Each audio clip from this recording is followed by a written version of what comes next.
Shumë faleminderit. Shumë faleminderit. Edhe radh parë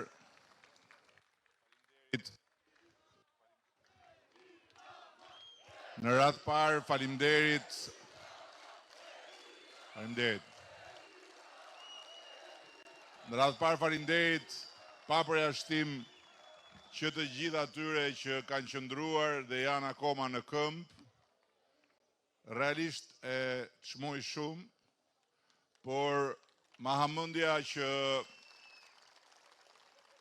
është plotësisht e vërtet që duke qëndruar në këmbë për një kohë jo të shkurtër, juve keni bërë një respekt shumë të madh për ata pa të cilët realiste nuk do ishte kjo që është sot. Kështu që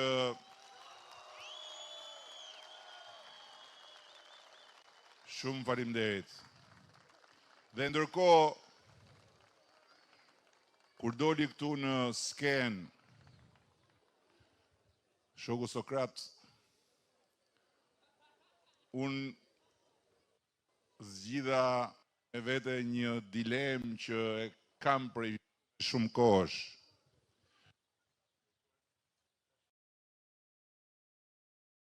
Te unë e gjetët të tani që mos punoj mikrofoni.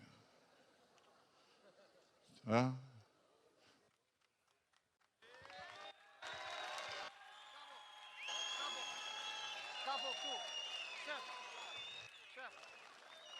Ha? Doni që të thonë blogerët që iku goja e Edi Ramës? Ha? Se ata blogerët në fakt kanë shumë gojë. Po. Okej, po provojmë këtë tjetrin. Se ishte moment solemn, se vërtet kam zgjidhur një dilemë sot që e kam prej shumë vitesh. Pse i thonë Fierit kryeqyteti socialiste? Se, po bravo,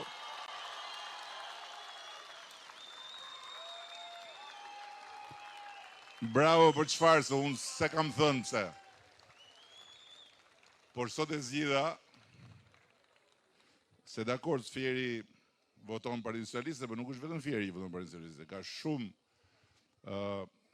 zona tjera që votojnë Partinë Socialiste rregullisht, historikisht, njëherë më shumë, njëherë më pak, por e zgjidha duke parë Sokratin. Kur unë kandidova për herë të parë për kryetari i Partisë Socialiste, ishte një skandal i madh sepse Partia Socialiste nuk e kishte zakonin, po as statutin që lejonte njerëz që thoshin dua të bëhem kryetari i partisë.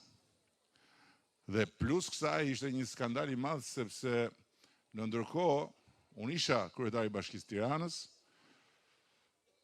ishte menjëherë pas fitores mandatit dytë në 2003 dhe socialistët më shikonin si një njeri të çmendur mirë se kështu më kishin parë me kohë, po si njeri që ishte komplet i pa fytyrë edhe gati tradhtar, sepse po i dilte përballë liderit të pa kontestueshëm të partisë, edhe po i dilte përballë duke thyer çdo rregull dhe duke u bërë antar partie sot e duke kandiduar po sot për kongresin që bëjmë mbas